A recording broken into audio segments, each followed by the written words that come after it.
Okay, hello, I'm Mendick and I'm going to tell you about young people, the project that we're doing, which is the project behind the Celebrity Youth website, which is called The Role of Celebrity in Young People's Class and Gendered Aspirations.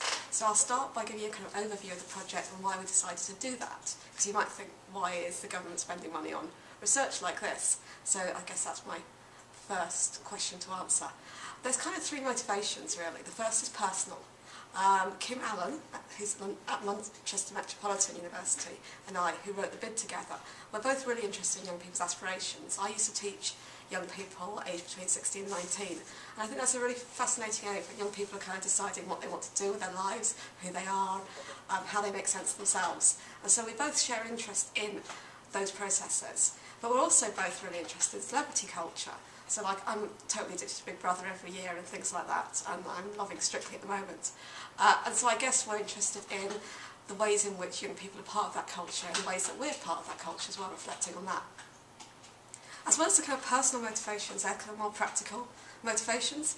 So all the time politicians and teachers' unions and celebrities themselves are sounding off in the press about how celebrity culture is damaging young people. So people talking about the riots last year called young people the X Factor generation. And what we want to do is kind of question that, because we want to question why are people blaming X Factor, why are people blaming celebrity, rather than looking to the economic causes of the riots, and how is celebrity becoming this kind of contemporary folk devil, which we've written about on the website and elsewhere. So we think that kind of by looking at young people and talking to them about it, we'll kind of generate real data which we can use to kind of intervene in these debates.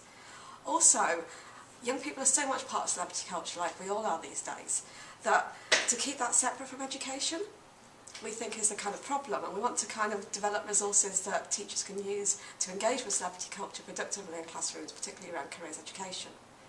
Our final motivation and reason for doing this is kind of academic, and that's related to the fact that a lot of people who study celebrities come into it from English literature, often film studies, often media. So that when they look at celebrities, they look at them as kind of like a book or a film or a TV show. They don't look at them in terms of how people actually engage with them, what they think about them, what they do with them very much. And so that's why we've kind of decided to do that and put young people at the heart of the project. So now I'm going to talk to you about what we're actually going to do, what data we're going to collect and why. So as I said, we're going to put young people at the centre of what we're doing, and we're going to go into schools and talk to 144 young people, hopefully, in 6 different schools all across England. And we're going to ask them about what celebrities they're into, why, and where they learn about celebrity culture, and to try and get a sense of how they talk about it collectively. And then we're going to follow that up by keeping in touch with them via online forums, and by asking them questions about celebrity and aspiration in those contexts. So, for example, The Apprentice might be on, and we might want to know, who they think deserves to win The Apprentice and why, which is a question about who merits that and who they think is a kind of credible person to identify with, or perhaps to see as a role model, even though that's a kind of problematic idea. So those questions will kind of get at those issues, we hope.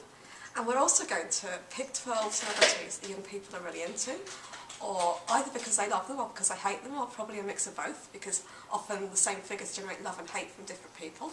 And we're going to look at them in detail. So get their biographies, look at their websites, look at their Twitter, and see what kind of discourse is around aspiration. So, for example, what they say about the work they do, what they say about the effort they put in, what they say about how they got to be famous, and so on, and how that's kind of constructed in those celebrity texts. And then we're going to go back and we're going to interview 48 young people and really kind of look in detail at their biographies and their choices and their aspirations, their hopes and dreams, their imagined futures, and to see if we can relate that back to all the discourses we found in celebrity texts. And hopefully you'll keep checking back to the YouTube and to the website, because as the project unfolds we'll have more stuff on there. Goodbye.